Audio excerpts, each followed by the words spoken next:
Assalamualaikum. Hi. Okay, video ini teacher just akan show you how to answer question number 4, which is Uwais decide to jogging, okay, in order to keep fit. So he jogs 1 kilometer on first day, and at a distance of 40 meter each day he goes out jogging. Okay, if Uwais jogs 5 days in a week, okay, can you calculate the first question? Distance in kilometer he jogs on the final day of 4th week. And the last one, second question, the total distance in kilometer he has covered after 4 weeks. Okay, so jom kita mula. Actually, this is about arithmetic progression. Okay, this is arithmetic progression. So you have the first term here, which is your T1. Okay, is 1. Then your second term is 1.04. Okay, so do you understand why teacher tulis kita punya first term, second term? Okay, and so on lah.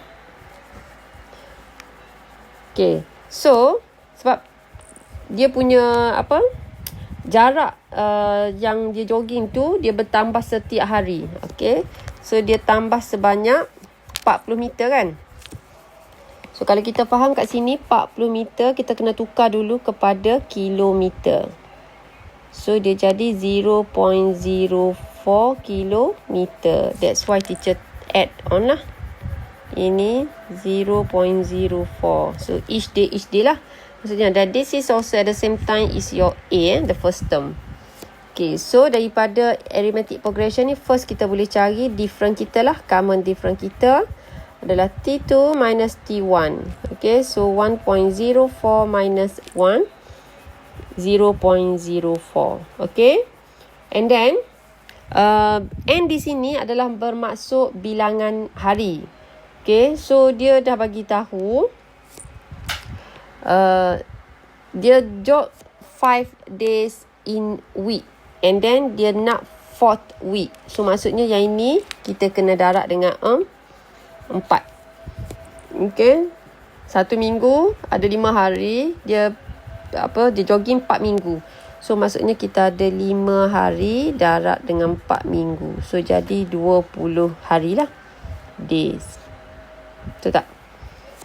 Okay, so dia nak tanya kita apakah kita punya jarak yang dia jogging pada final day of 4th week. Maksudnya dia nak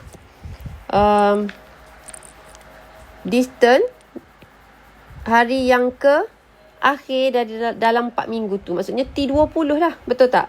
So hari pertama 1 km, hari kedua 1.04 km dan seterusnya. Maksudnya yang ke-20 berapa distance dia. Sebab kita punya 1 dengan 1.04 ni distance kita sekarang. Okay, so kita boleh start lah dengan formula the term. Okay, formula sebutan lah kan, betul tak? Untuk arithmetic progression, A plus N minus 1D. So N kita adalah 20 lah. So 1 plus, this is 20 minus 1, and then D kita adalah 0.04. So kat sini kita dapatlah T20 kita adalah 1.76, iaitu kilometer. Sebab kita dah tukar dalam unit kilometer tadi, betul tak? Okay, so kita dah menjawablah soalan pertama. Okay, next kita tengok pada soalan kedua terus. Okay, total distance he has covered after 4 weeks. So maksud sekarang total distance ni adalah kita punya sum hasil tambah lah. Hasil tambah apa? Hasil tambah selama mana dia jogging tu, 20 hari dia jogging. Okay, jadi setiap sebutan tadi adalah jarak yang dia jogging. Jadi kita tambah lah jarak hari pertama, jarak hari kedua, hari ketiga, seterusnya sampai hari terakhir dia adalah hari yang ke-20. Jadi itulah jumlah distance yang kita nak cari sekarang. Okay, so untuk soalan ni, okay, untuk soalan ni kita guna formula SN lah, iaitu N per 2, 2A tambah N tolak 1D. Okay, so kita substitute lah sekarang. S20, 20 per 2, So 2 darab dengan sebut pertama kita 1 tambah 20 tolak 1 dan D kita 0.04. So kita akan dapat S20 kita adalah 27.6 kilometer. Bermaksud selama 4 minggu, iaitu 1 minggu 5 hari, selama 20 hari lah, adalah jarak yang telah dia jogging 27.6 kilometer. Okay? So itulah sahaja untuk soalan untuk soalan 4A1 dan 4A2. Kita ada satu lagi soalan, iaitu soalan 4B. Okay. Teacher tak perasan ada 4B tadi. Okay, sorry. Okay, so ini untuk soalan 4A1 dan 2. So teacher dah tunjuk dah. Okay, jom kita start dengan soalan 4B. Okay, untuk soalan 4B pula. Okay, dia ada bagi maklumat sedikit.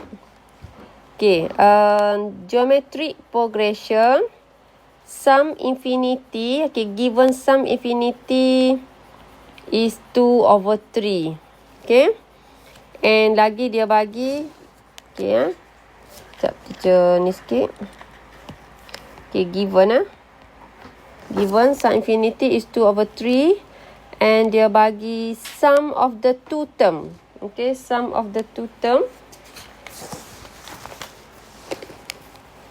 Maksudnya S2 lah.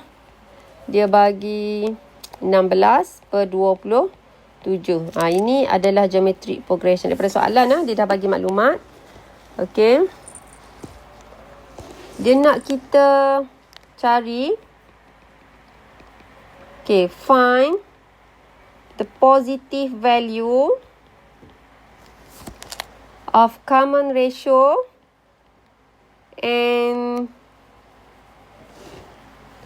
dia punya first term. Maksudnya kita punya A. Okay. So, jom kita start. Okay, macam mana kita nak start? Okay, first kali kita tengok apa yang dia bagi. Mesti kita kena guna. So, dia bagi sum of infinity kan? Okay, jom. Kita start dengan formula. Okay, apa formula sum infinity dalam geometric progression? A over 1 minus R. Betul tak? Okay, jom kita label sebagai equation yang pertama. Okay, lagi apa kita ada?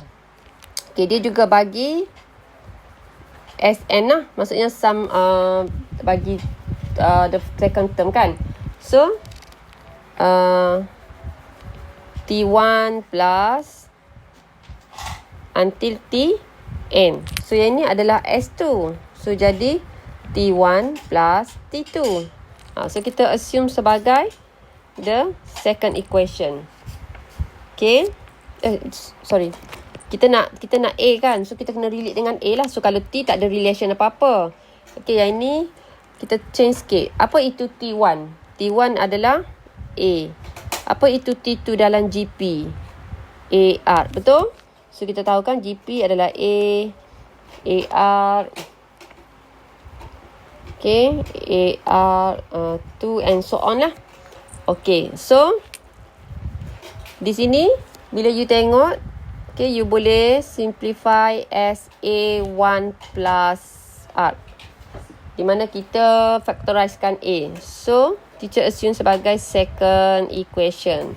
Okay, kenapa teacher buat first equation and second equation? Okay, idea dia dah bagi dah satu maklumat, nilai. And then, macam mana kita nak cari sesuatu, A dengan R yang berada dalam formula yang telah pun diberi jawapan itu, maka you kena start dengan formula dia and then you kena comparekan dengan yang dia bagi dengan yang kita baru buat formula tu. Tu idea dia. Okay, so sekarang bila kita dah ada equation 1 dengan 2 tu, okay, kita boleh start lah. Okay, so from first equation, okay, so kita ada A over 1 minus R and given 2/3 as the answer. Okay, so daripada sini teacher assume A teacher adalah 2/3. Teacher darabkan dengan 1 tolak R. Betul tak? Okay, so teacher dapatlah A as a subject for 2 minus 2R over 3. Okay, teacher assume ni equation teacher yang ketiga. Okay, boleh? Itu yang dari 1. Okay. So, nanti you akan faham kenapa teacher buat A sebagai subjek. Sebab kita nak cari A. So, kita kena ada subjek tu. Okay, sekarang daripada equation 2. Okay, kita ada A. Oh, sorry.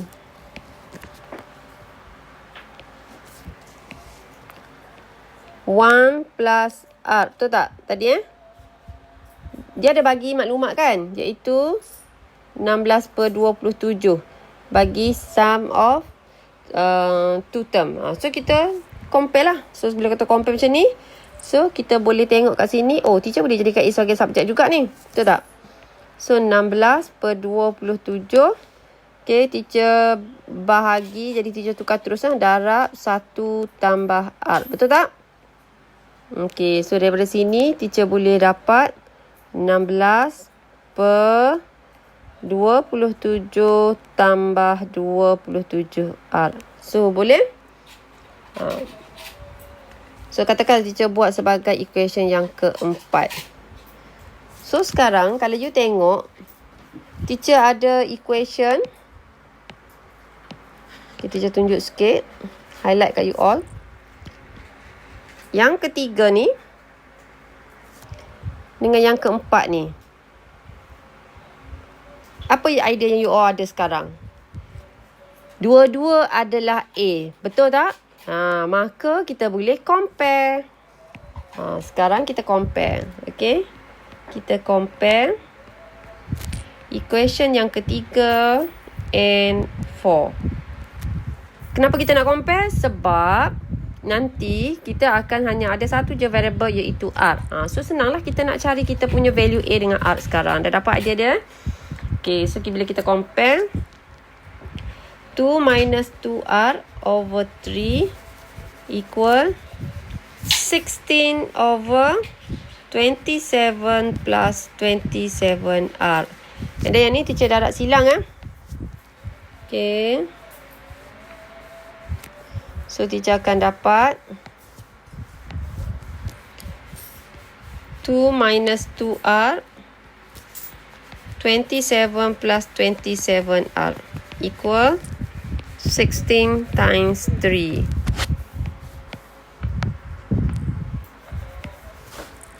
So, teacher akan dapat ini teacher terus tulislah 48. Senang. This is 48. So, daripada sini, bila teacher expandkan, teacher dapat 54 tambah 54R tolak 54R tolak 54R kuasa 2 tolak 48 equals to 0. So, terbentuklah satu quadratic equation. And then, teacher factorizekan dia. Simplify dulu. Teacher dapat ni. Dan teacher dapat negative 9R square plus 1. So, teacher dapat negative 3R plus 1. And 3R minus 1 equals to 0. So, di sini teacher dapat R sama dengan negative 1 over 3. And R equals to 1 over 3. Tadi ingat tak soalan dia? Dia tanya find the positive value. So, kita ignore lah. Yang mana yang negatif. So, kita kena ambil yang inilah jawapan dia. Iaitu yang positif. Boleh? Okay, so sekarang kita bolehlah jawab untuk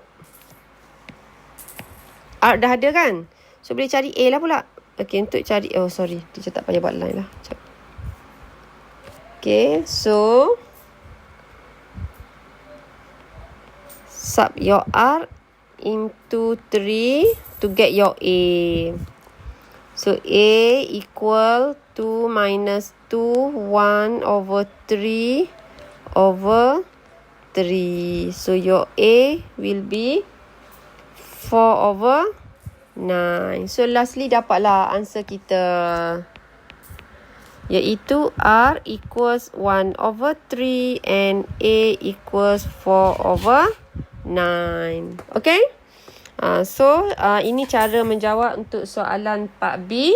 So, how to find the A and R. Okay, this is a geometric progression. Make sure you remember the formula to get the sum of infinity, the sum of n, and how to get your idea how to compare the equation. Okay, so kita jumpa untuk soalan yang seterusnya. Thank you. Bye you all.